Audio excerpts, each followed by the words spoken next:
Hi, folks. Nick Tuckert here with the Historical Fencing Guild. Before we get into our usual programming, I need to pay some bills. So first and foremost, we need to put a big shout out to our good friends over at the Independent Creator Directory. That's IndieCD.org, your one-stop shop for the best and the brightest authors, artists, musicians.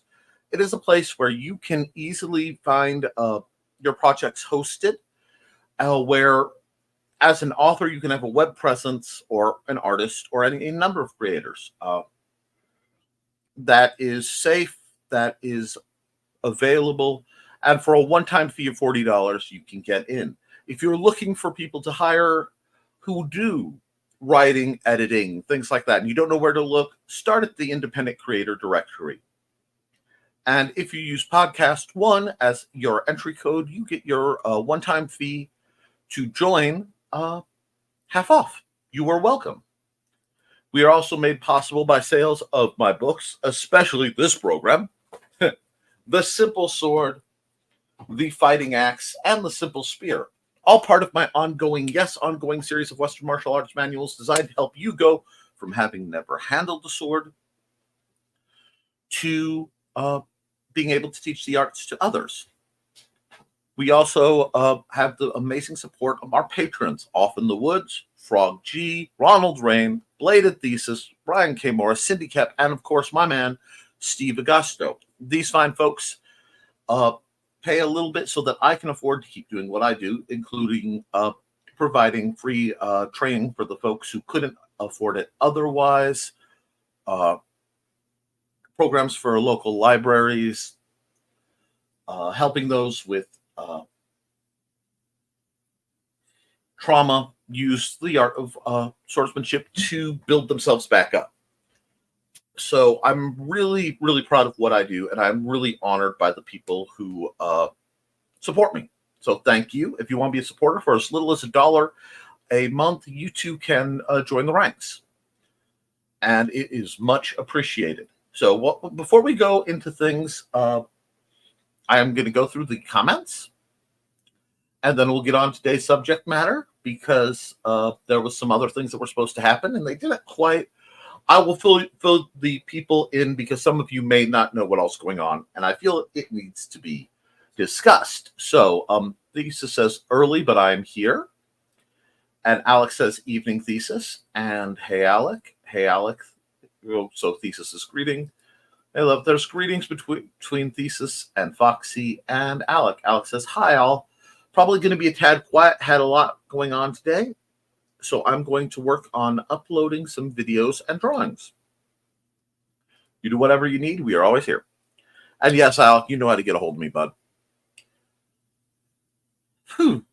First off, my plans for this week did get scrambled because Wednesday night at roughly a little after 8 o'clock, my next door neighbor's house, the one that previously caught fire, erupted in fire again. And by eruption, the local authorities believe it to be a suspicious fire. It got hot enough that it actually melted some of the vinyl siding on my house. And they were, the police fought, not the police, the firefighters fought boldly and bravely from about 8 p.m. to about 4 a.m. the next morning, before most of it got closed down. The area is still cordoned off. And this morning when I got up, they were still actually hosing it down, looking for hot spots and reignition. So that was a bit of drama, lots of sirens, lots of lights. We had drones circling over. I waved at a drone operator because he was looking in my window. I don't think he meant to, but it was an interesting exchange. So I'm a little busy from dealing with that. I also, you may notice, I have a bit of a speech impediment. That's because in the middle of this, the top of one of my crowns came off. So I basically have a cookie cutter of a metal cookie cutter around one of my teeth. So it is causing me some small amount of pain. I may briefly at one point adjourn myself to put some more wax over the wound. I'll be dealing with that Monday. So hopefully by Wednesday's programs, I should be back in my usual form. So that's what we have going on in that pipe. What we're discussing today, I know I had something I wanted to discuss, but Lord help me, I can't remember what it was. So we are going to wing it a bit. And that I've been looking around, and there's some things that we need to talk about. First of all, we need to remember for us to go over heat safety, in that we are in the hottest part of summer. A lot of us are fighting. A lot of us are, a lot of new people getting started. I got to see some, a new chapter of the Historical Fencing Guild being quietly born. I won't say who because they are underage, but I will say a lot of pool noodles were being used rather tactically, which I find delightful. Give me just one moment.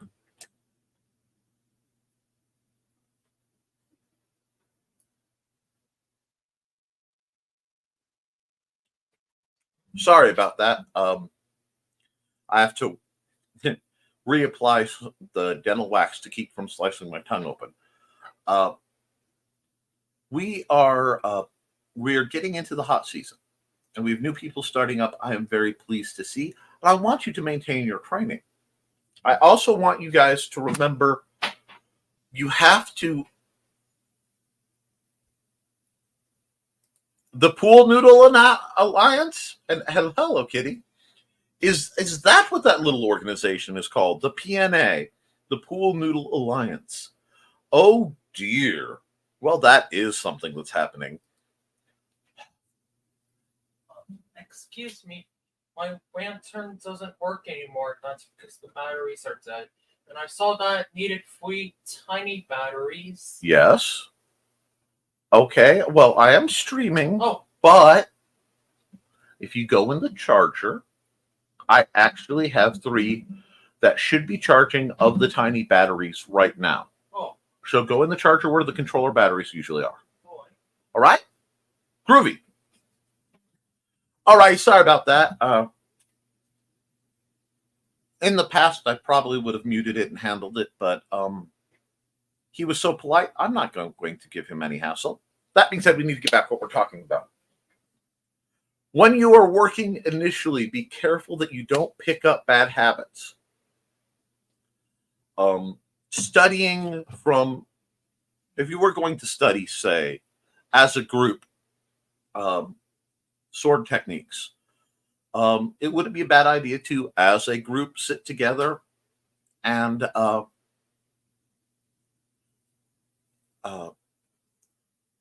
watch the videos, check out manuals, and really dig in and do your research. Because if you want to learn how to do this stuff, no one is stopping you.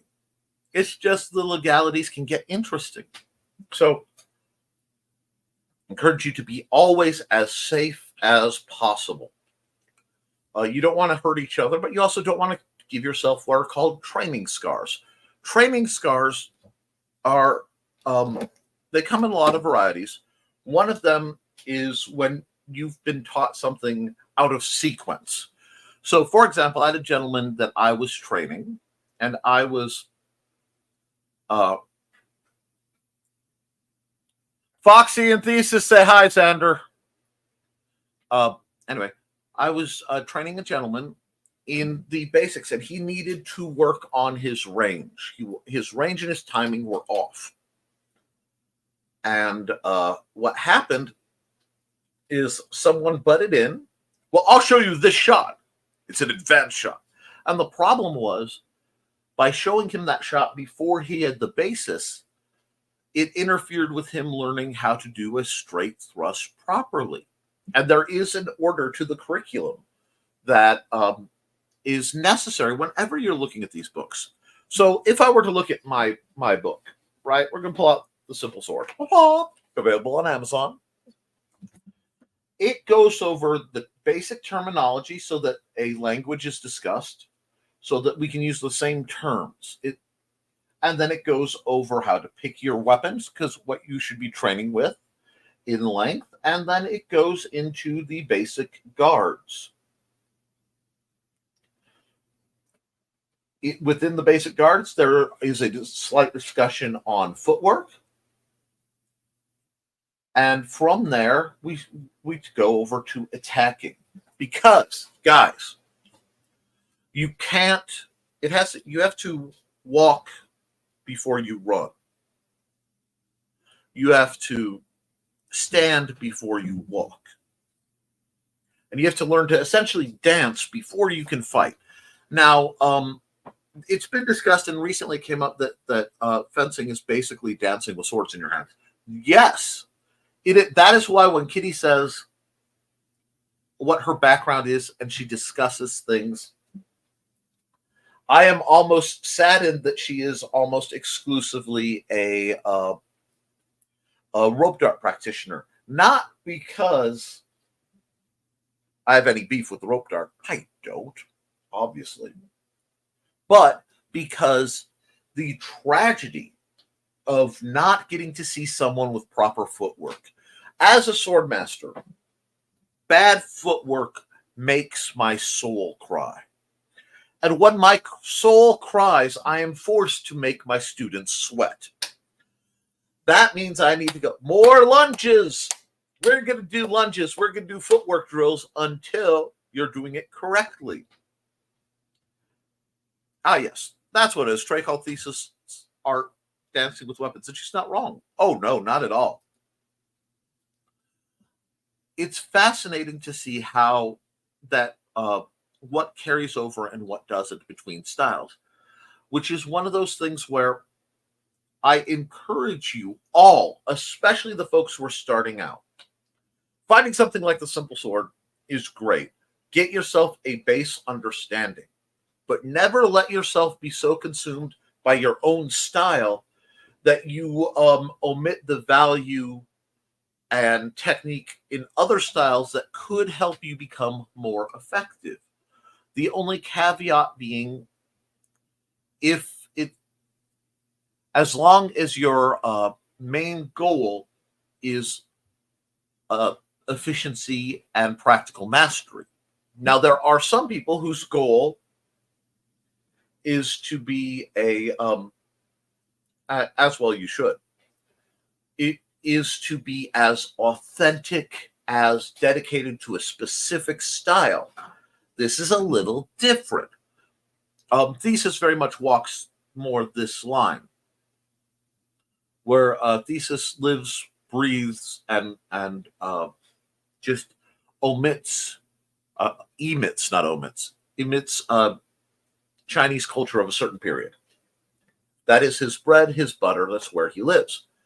And that, if his study is to become the best of a given style, like if you're pursuing Bagua to its peak, or something along that, he's very much focused primarily on the Jin. Nothing wrong with it. I quite like them. And there's nothing wrong with building the style. But when you are starting out, unless you are looking to specifically devote yourself to a specific style, a form, then you want to keep yourself mentally and physically flexible. For practical training, versatility, to me, greatly overpowers, I don't want to say obsession, but single-mindedness. You want to be able to understand the adaptable theories so that you can bend them to your situation. And what do I mean by that? The hardest book I've tried to write, and I have made many attempts at this, and I will make more until I get it right, is my book on staff fighting. It is very, very difficult. And it's not because I don't understand the application and instruction, but it's more where to put staff fighting in a curriculum proper. Now, I will, of course, say that I tend to favor what many people would consider a Joe staff, being about 4 to 5 foot, not the full length bow staff that you more often see, being often like 5 to 6 feet. And again, this is a weapon that scales to its wielder. I also do not participate in what I consider show staff. And I'm not using show as in a Chinese or Japanese term, but show as in performance. There are a lot of beautiful staff techniques that are demonstrated that involve spinning incredibly light staves at extremely high speed and performing really neat maneuvers. And if that is your bread and butter, awesome.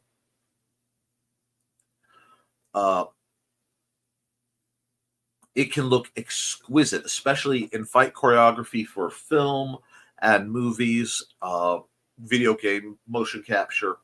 It can look great. Some of it can be very effective if you know what you're doing, but a lot of it has evolved into almost what I consider the wushu path, where it is a lighter, more showy demonstration, not necessarily practical applications, because many of those staves that are made for those extreme high spinning speeds are not sturdy enough for contact. They aren't for sparring. And while understanding the effectiveness, you have to look at the physics. And the two factors that determine how hard a hit hits is mass times speed, velocity. Being how fast is it going and how heavy is it? Now, while a lighter object going at very high speed can do more damage than a heavier object going at a much lower speed, so too can a strike be effective for raw force of impact. If the weapon is not weighted enough, it loses its defensive capabilities. Not completely, but they are limited greatly because it is much easier for a large mass to move a short mass. You get into, again, basic physics, but a mass in motion wants to stay in motion. A body at rest wants to stay at rest. And when they hit, the one with the most raw force moves the other. This is very, very determinate. But the problem is it can make blocking a little challenging. This is why, while I love things like my riot shield and some of my lighter shields, they come at the price of stability. So when you're using a defensive object, especially, you want the extra weight. You want as much weight as you can comfortably work with and, maintain through stamina to absorb more of that impact. And your impacts need to be rooted. This is part of why a fencing thrust puts out such a tremendous amount of force, because it's not just the weapon's weight and the thrust. If it's done properly, it's the whole body. It's the same reason that a proper punch as thrown by a boxer starts with a pivot of the heel. It comes all the way up the leg, through the knee, through the hip, cocks the back and side muscles on the other side to contract, to pull out the rotation where this snaps with centrifugal force forward, either in a hook or in a jab. There is a full breakdown to it.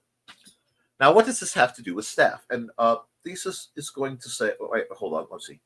That reminds me of how people in protests or riots use tang goods instead of bricks because you can throw them with more force. And they're easier to acquire. Staff size, the first weapon I teach students is called the grandfather of martial because it is the basis of all other styles. This is true. And that's where it gets, for me, the staff is a circular weapon,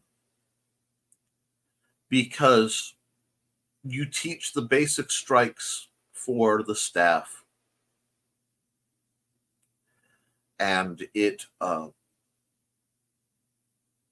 is fine. But when you learn the different weapons and come back to the staff, only then do you really understand its capability. Because somehow a staff is both all the weapons and none of them. And that dichotomy is why, yes, I have no problem teaching somebody the basics and bringing them on the journey through the different weapon types to come back around to understand. Now revisit the staff. Because it really is, in many ways, the alpha and omega of your weaponry. And true mastery of the staff, for me, is understanding how to evolve through the different weapons that it is. So a staff is a staff. It is a spear. It is a sword. It is a thrusting sword. It is an axe. It is a lot of different weapons, depending entirely on how you are bending it to your need. So it truly is a weapon that must be studied and then revisited. And through the staff training, you can start teaching the body language for all the other styles.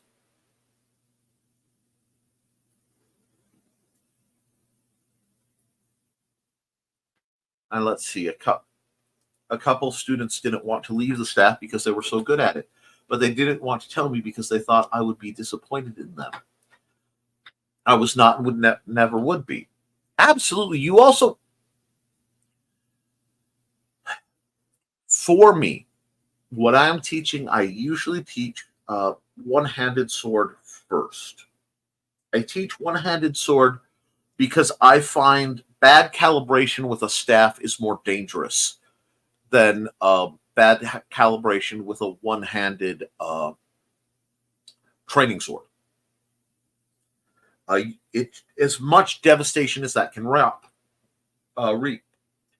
The staff can generate, just by merit of its length and overall weight and leverage, much more force. Now, it isn't on a narrow point, being a staff, but I do find that it makes for a challenge and assessment. I also run through a little bit of a personal bias. And my personal bias is actually towards the staff, because I very often use a walking stick in my travels out of necessity. And I am a firm believer in train generally to be able to handle anything, but focus on what you carry.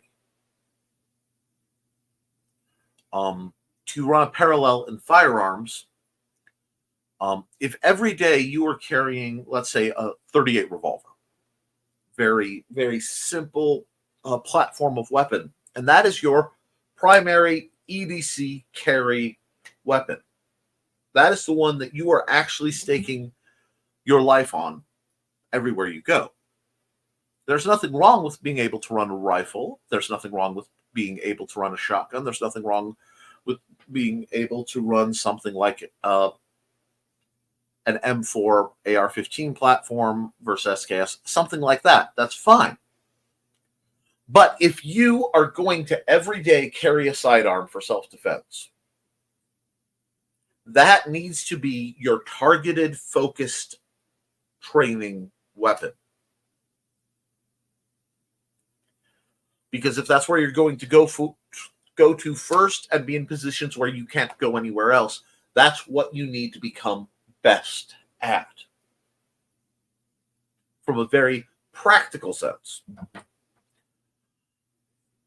this is also why once we figure out the first weapon that I'm teaching somebody,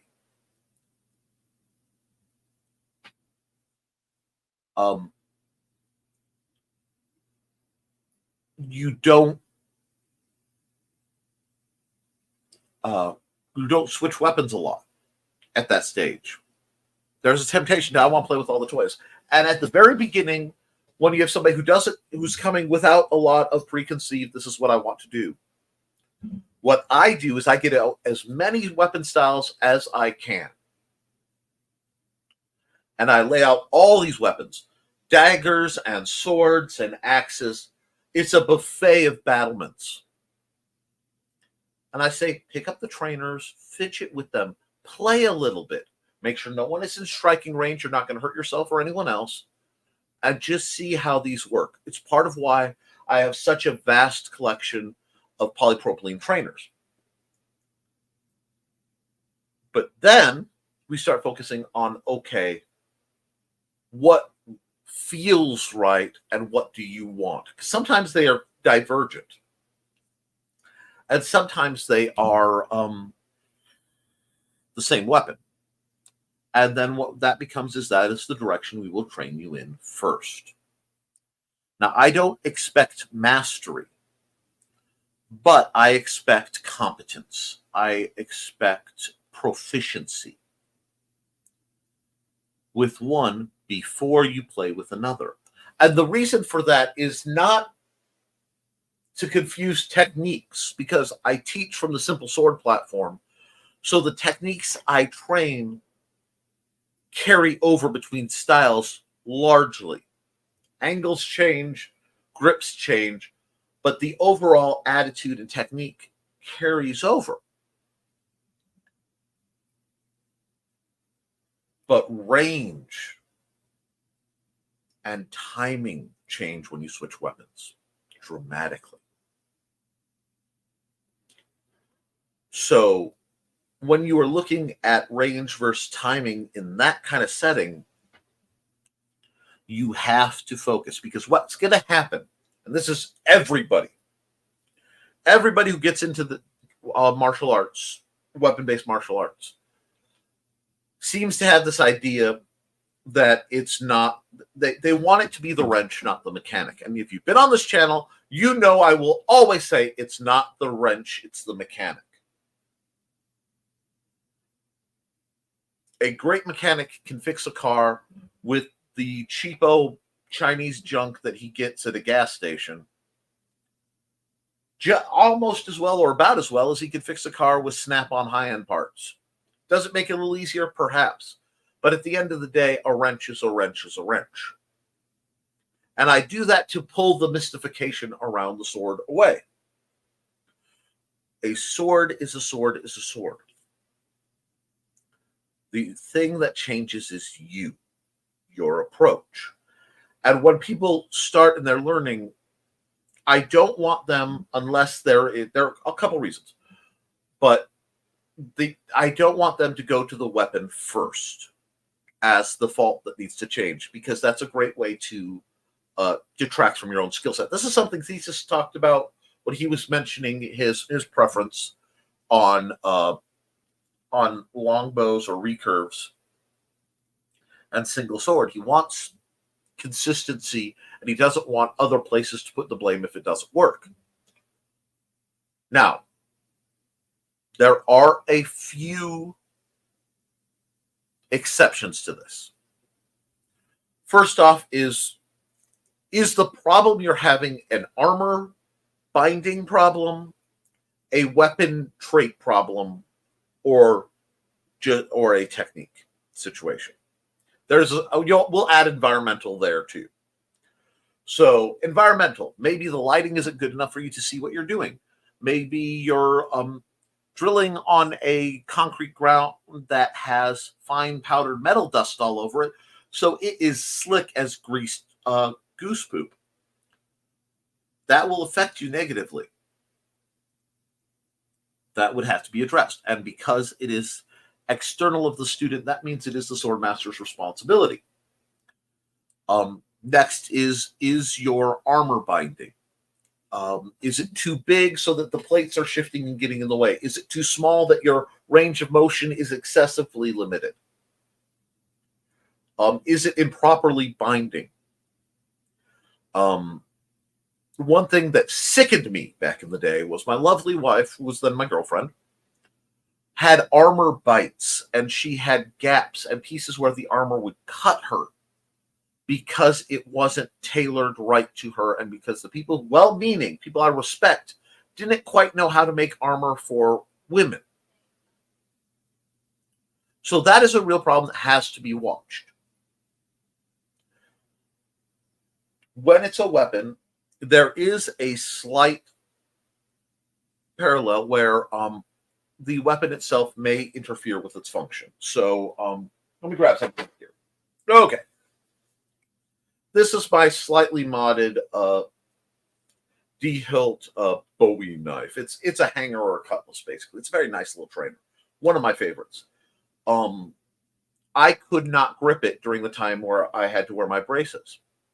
I would grab it, and I was constantly losing grip. And it turned out it was because the hilt was too big and interfering with my with the arm braces that I had to wear. So it needed to be cut down. Now it's almost too small. I may rewrap this with a finer grade of cordage. I'm not quite sure. I'm thinking about that. I may just make leather wrapping that will give just a little bit more rounded length and more rounded girth and a little bit more consistency. We'll see. But that is something that can be adjusted without destroying the nature of the weapon.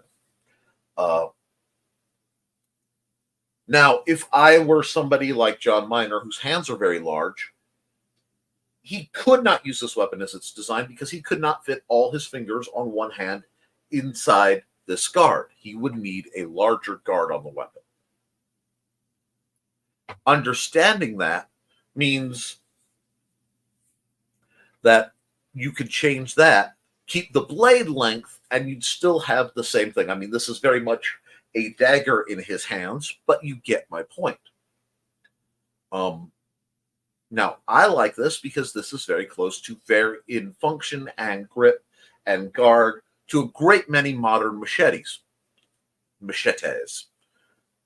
And because the machete is the most ubiquitous long knife / short sword in the world, understanding how they operate at reasonable lengths is key. I'm tempted to get more of these. I quite like these. But if I start somebody with one of these, I go, okay, this fits. You know, I've had young women who, this is roughly the start of a sword for me. I would say this is a short sword. A full-length sword would be about here to here. But this is still, I would consider this overall length enough to be a short sword. I use it as such. I could double grip it almost. I could almost, use greatsword techniques. But that's not what this weapon was made for.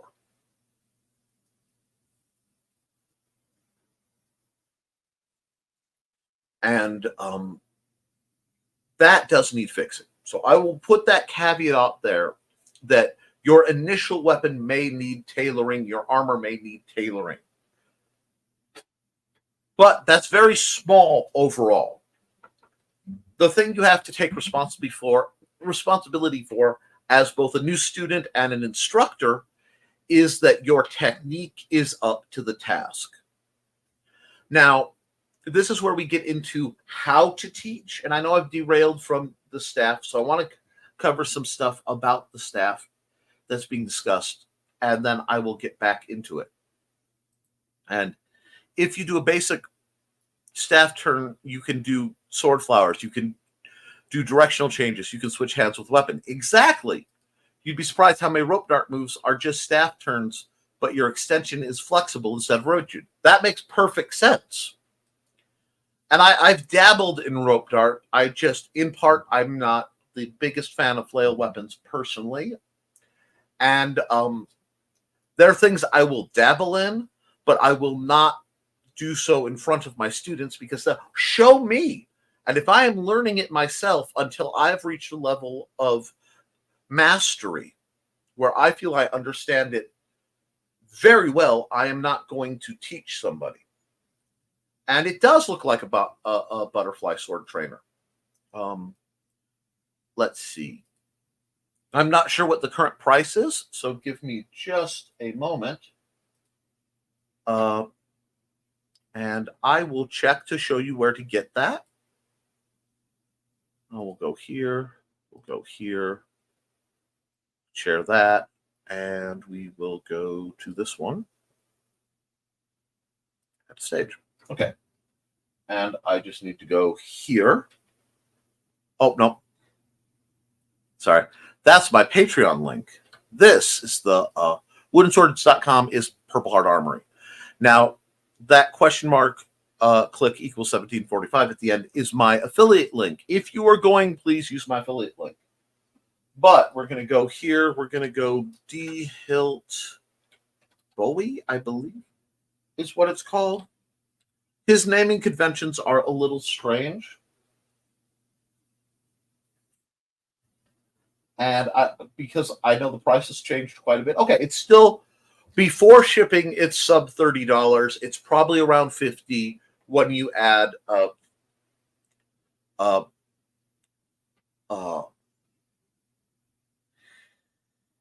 shipping and handling. Now, this is very interesting for a lot of folks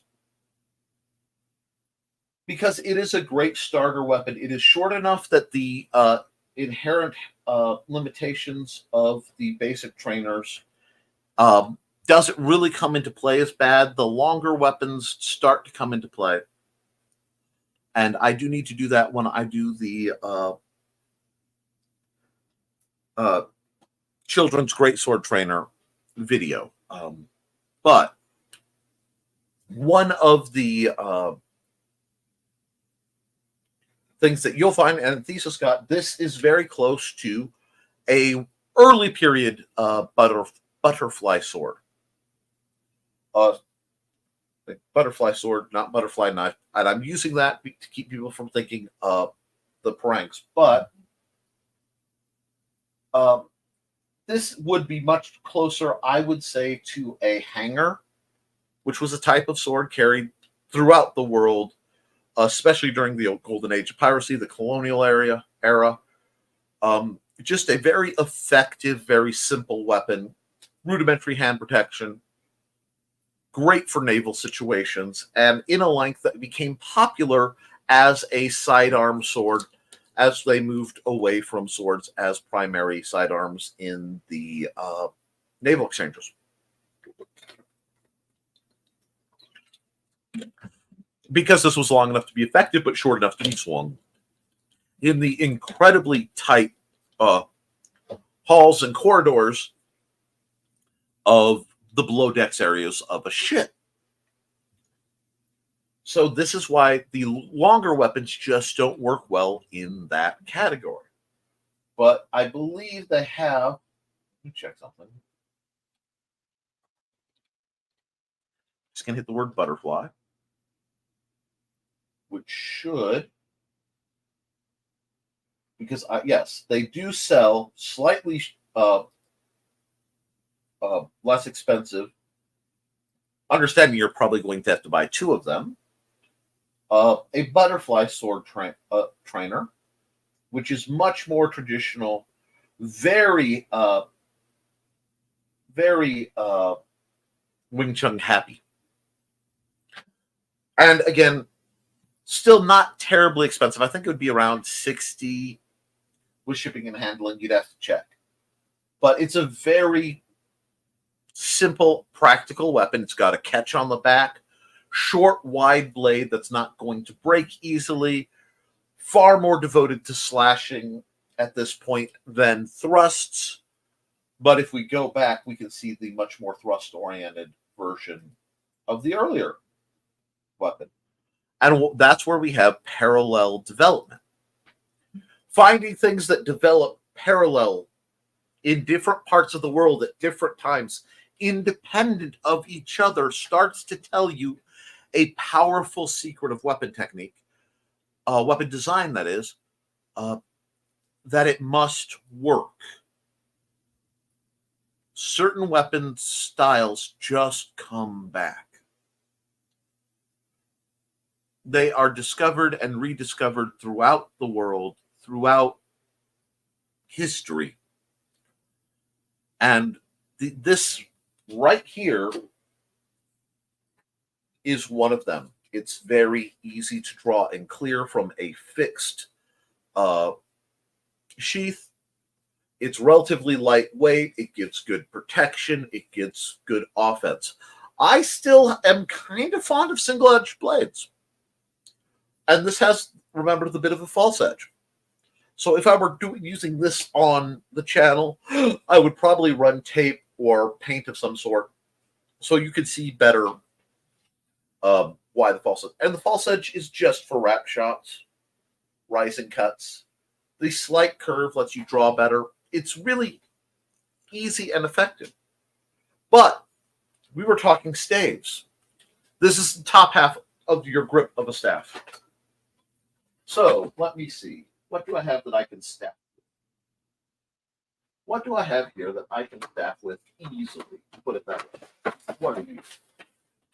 Oh, you are not you. I need a staff without anything that's going to pop up and do harm. Okay, cool. We'll just pull this guy back out. Okay. If you look at where the strikes are,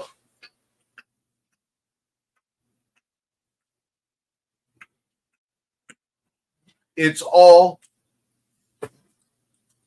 the same. You just have more support in the back. The sliding is the motion you have with a mass weapon. It's how you build up momentum. And that's what Kitty was getting into. It's a staff turn. Learning these things will let you do different weapons. So, yes, the staff is vital as a style. It's just complex to write from my perspective. Because for me, the staff has layered meanings. In that it is the first weapon that most people will want to learn if you're training in a weapon style. It is one of the first weapons that can, as we've discussed, it evolves and shows the evolution into all the other styles basically. Oh, I'm sorry, my net is starting to break up really badly. We must have a storm coming through. Let me see if I can do something about that. No, I can't. That's not on my end. So we may be destabilizing. If it keeps doing that, I will call it early. But the problem is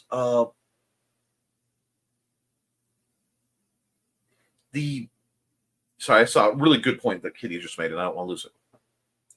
The problem is the staff is also a weapon that one will at some point likely evolve into. I have had the experience of having had enough injuries and disabilities that I know how to think as someone who is limited. Many younger people simply don't. They don't understand what it's like to move around. And as I said earlier, you should train in what you carry. As one ages and mobility may be an issue, especially if through fighting you have acquired, shall we say, internal injuries.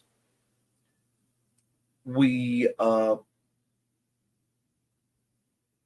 forced to adapt many times to a staff and or a cane. At a point where very often we are physically on our weaker arc. So I think it is vital to train in to borrow from the SAS, 1 meter and 2 meter stick. Train something roughly 3 feet long, train something roughly 6 feet long, and know how to make it go. And the irony is, I will often tell people, I'm teaching you staff, I'm teaching you sword, because people come wanting to learn sword. But I trade them oftentimes quite deliberately with something like this that's round, and it's going, I show them the strikes and fight with it as a sword. And what happens is, by the time they get to here's a staff, they have learned all the motions of the staff to wield it. And it's just a different approach. And I know it's a strange approach. Part of it is because so many people come and they want to jump straight to show me how to make a sword go. And if that is the case, that's what I have to do. Because if you are going to teach your students to an extent, you have to balance what they need and what they want and what they're interested in. Because if it is not interesting, if it is not resonating with them, why are they learning? You get to think about that. Because I love teaching people defense. And I love teaching people defense very much the way I do, because it's fun for me. It's fun for me to have opponents who fight certain styles. Certain styles are simply more fun to oppose from the sport, just challenge, good old-fashioned martial arts fun of what we do. But sometimes you have to go, what's best for the student? And that also means admitting, I can teach you the basics, but this is not my strongest weapon. I'll teach you the basics of what I know, make sure you're safe, and then I'll put you in contact with someone who does know, who is. And that's just part of what we do. It's important. So we have to keep that flexibility. And I come back to this. I like to lay out concepts one way and weave you around the many turning knot so that you come up back to where you started, looking at it from another angle. As instructors, we must always be flexible to make sure we are working toward and in the interests and meeting the needs of our students. Oh, sorry about that. Beyond those of our own self. So I would say, keeping that in mind, maybe you start them with staff enough to show them the basics of all, and then bring it back at the end. Almost like, optimally, when I do the Weapons Masters Omnibus, or whatever I'm calling it, I will go through how to teach each weapon in what order works the best, usually, to bring the full cycle from the stick back to the stick. And from that perspective, I'm taking my time, because it is so vitally important that it's laid out correctly. And that's one thing I want you to understand. As a sword master, as an instructor, you cannot afford to barter and discuss in the way of ego. Ego has to be as irrelevant as possible. This is not to say you accept disrespect or anything, but it can't be about you. It is about your student. Your personal studies are about you.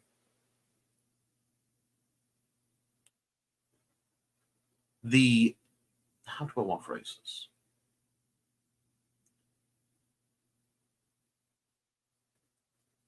Training has to be a selfless thing. Now, that's not saying it's not a hard thing. And you have to drive them as well as they can take, because the more they sweat in training, the less they bleed in combat. It's basic understanding. But you have to be flexible enough to understand what that means for each person. And hopefully see the pitfalls that they're walking towards and steer them off them before they get there. So that when they're presented with the kind of pitfalls that could cause them trouble, they make the educated guess. And you make the educated guess. I'm sorry, we have a storm front coming in. So it is very important to keep all that in mind. Writing how to be a swordsman is very different than writing a dedicated sword mastery manual. And as I look at my progression through the weapons, I find myself at the most challenging end of it for me.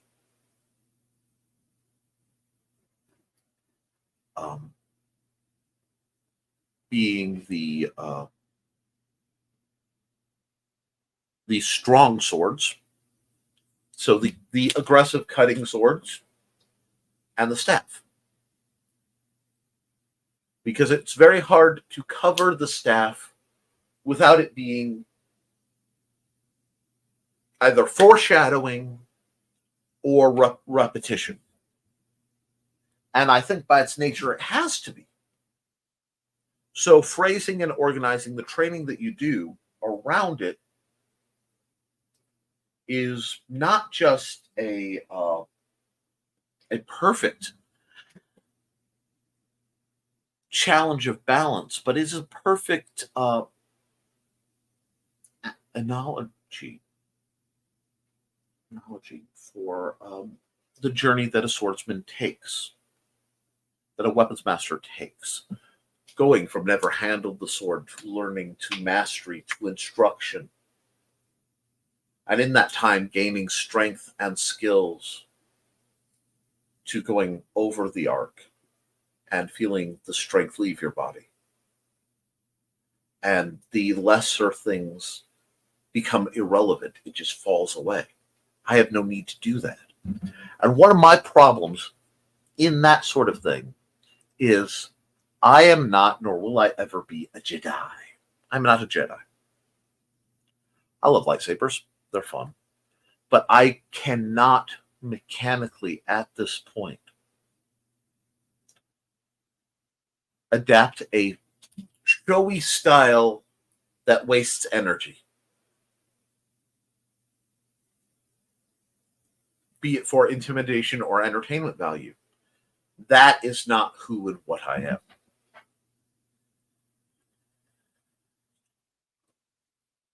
I really believe in the adage that every action you take in a fight, in a conflict, in a battle, should either give you an advantage or remove a disadvantage. And that is it. Everything else is a waste of time and energy. And that's time and energy. Wasting that could get you killed. So it has to be efficiency, efficiency, efficiency. Control, control, control. And that is, to me, and a great many other people, when you look into it, the definition of mastery. Mastery is not just about I can hit my target every time. It's I can hit my target with the minimal effort needed every time. I can hit my target while never failing to be in a position of a defendable position every time. Mastery is having forsaken the desire to be right, to embrace and hold and cherish the truth of being correct. Right is an opinion, correct is a fact. Right is in opposition to wrong and arguing about it. correct stands alone. Correct is rounded and unmoving. Correct needs no flourish because it is sufficient. Never too much, never too little. Perfectly balanced. And that place of being correct can only be achieved by being wrong first.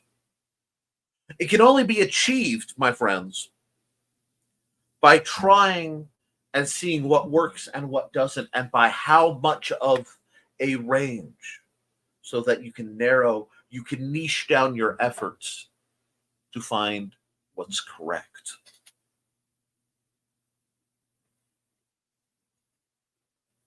The other thing, and the terrible thing, is correct may not always win. I know that sounds odd, but correct may not always win.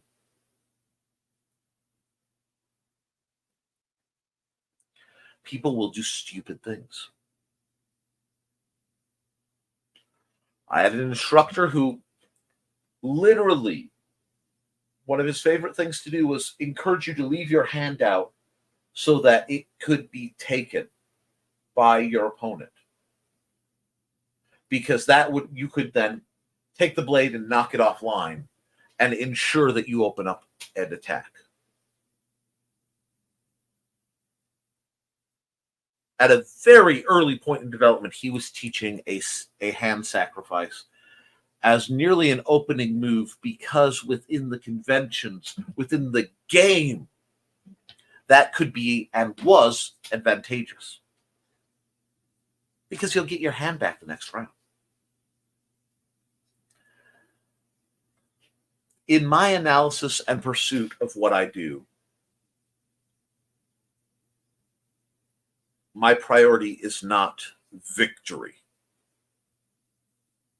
It is not title. It is not fame or glory. It is improvement towards the proper, correct response with the material known. Sometimes you will be wrong, not because you did something wrong, but you didn't see what they were doing. And that's when you start to learn, I don't change my form, I change the application. This is why when we do slow work, and I say, don't rush to fix a parry. You're doing slow work and they've gotten around. Don't speed up, because that won't teach technique. You have made a mistake. Don't cheat to try to get out of it. Work through it. What does it give you? Even if it gives you the opportunity to go, nope, when in doubt, get the heck out. That is far more growth than if you just speed up a little, because you will have a limit on your maximum speed, and that will vary day to day and against opponent to opponent. Your perception and your tempo should not.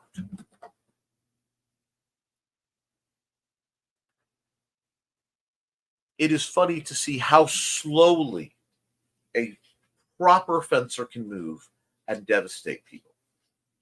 How minimal the effort is to see a disengage just kiss its way around the guard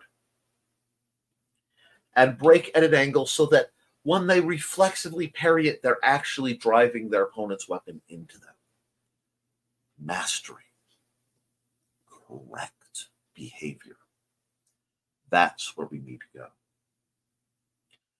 Now, in the chat, Kitty mentioned basically that she wants to see the videos where Thesis talks about the difference between Chinese and Japanese drawing styles and the difference between the Han, Tang, and Qin Jin. And all of these are videos I would love to see him do. However, we are at the end of the hour. I hope this has been at least an educational,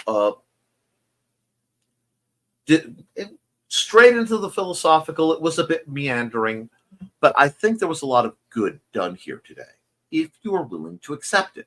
If you have questions or comments, please, by all means, reach out to me, either on this video, as I love the active comment section. I read every comment that comes through on any of my channels, or contact me directly via the contacts that are in the description. I'll be happy to address to the best of my ability, including the oh so difficult words to say, I don't know, but I'll find out. To any quandary thrown towards me. I'm not sure what we're discussing next week. We are due for an every so often I like to do an Ask Me Anything. So we may just make that an Ask Me Anything. On topic, off topic, we can work at that. But till I see you guys next, and I know you guys hit like on this video, and I know you're subscribed, and I know you're sharing this so others can find what we do, because the algorithm is really against any channel involving weaponry. And because both my channels, to an extent, do, the Historical Fencing Guild involving the swords, and because I'm adding a Nerf review program on the Nicholas Tucker channel, it will involve blasters. I'm having algorithmic problems. So guys, please share this around. Please like it. Please get the word out there. Huge thanks again to my patrons. I could not do this without you. As you can see, I am actually making progress behind me. So as this gets done, some new things will be in the works. I am excited. But do your drills. Keep your eyes open. Kind to yourself and each other. And as always, friends, thank you for supporting your local swordmaster. I will see you next week for another episode of the Historical Fencing Guild's live stream. Stay safe. I love you, and you should too. Toodles, folks.